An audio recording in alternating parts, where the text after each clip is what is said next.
Dalam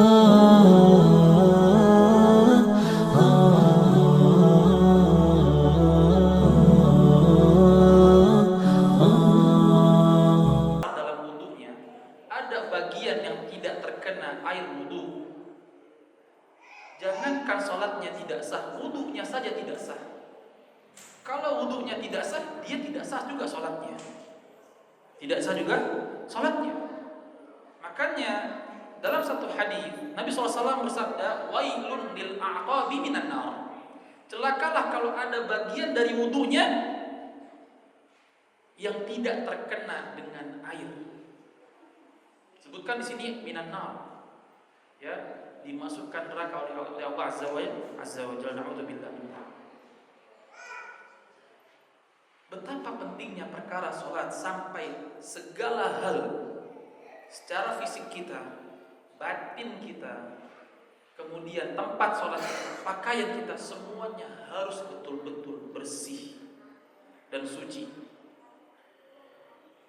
Kemudian perkara sholat ini juga adalah kathratul nusus al-waridah bi sya'niha. Adalah perkara yang banyak dalil-dalil baik dari Al-Quran dan As-Sunnah yang menjelaskan tentang perkara sholat. Nah, dan itu bisa dalam bentuk perintah atau larangan atau juga apa? Ajakan ataupun juga permintaan.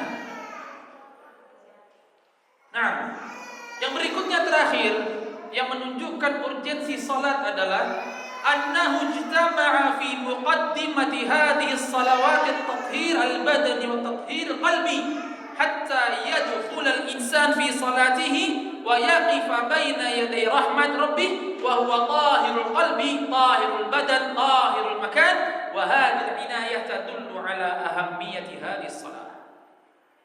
Sama seperti yang tadi kita sampaikan, kita bahas.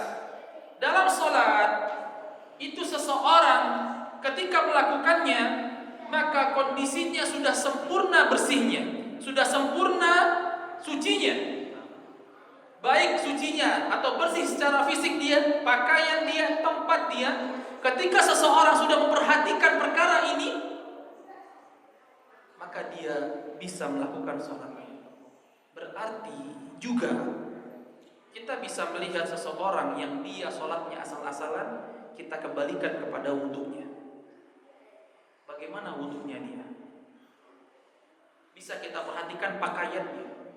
Bagaimana pakaiannya? Apakah pakaiannya kotor, lusuh dan lain sebagainya? Padahal dia mampu untuk merapikannya, membersihkannya. Atau juga apa? Bagaimana dia mampu menjaga tempat sholatnya? Makanya kebersihan masjid itu jangan dianggap remeh. Dan banyak dari kita itu pengurus-pengurus masjid, anak tidak katakan semuanya, tapi sebagian itu menganggap remeh perkara kebersihan masjid.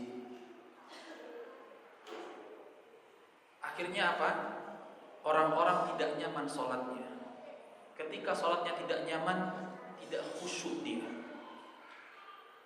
Tidak khusyuk. Alhamdulillah masjid kita Masya Allah, lampunya bagus, ya ada pendinginnya, karpetnya tebal.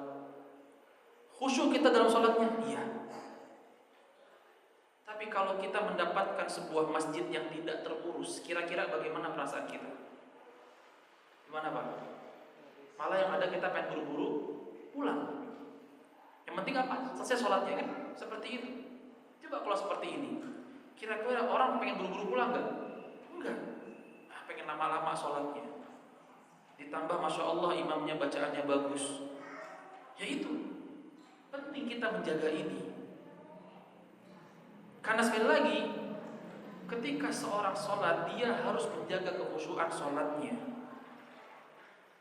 Nyaman dia dalam sholatnya, tenang dia dalam sholatnya. Tambah sound system yang Masya Allah menggema, tambah nyaman lagi. Saking nyamannya tempat sholatnya sampai dia tidur.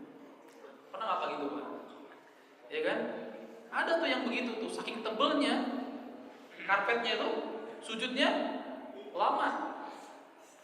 apalagi pas subuh tuh. Saking nyamannya kan, seperti itu ada. Baik. Maka sekali lagi, inilah pentingnya sholat. Ternyata segala hal itu diperhatikan dalam sholat. Bukan hanya dari segi dalil saja kita bisa pelajari, tapi dari segi kondisi kita sendiri pun kita bisa pelajari. Bagaimana kita seharusnya menjaga sholat.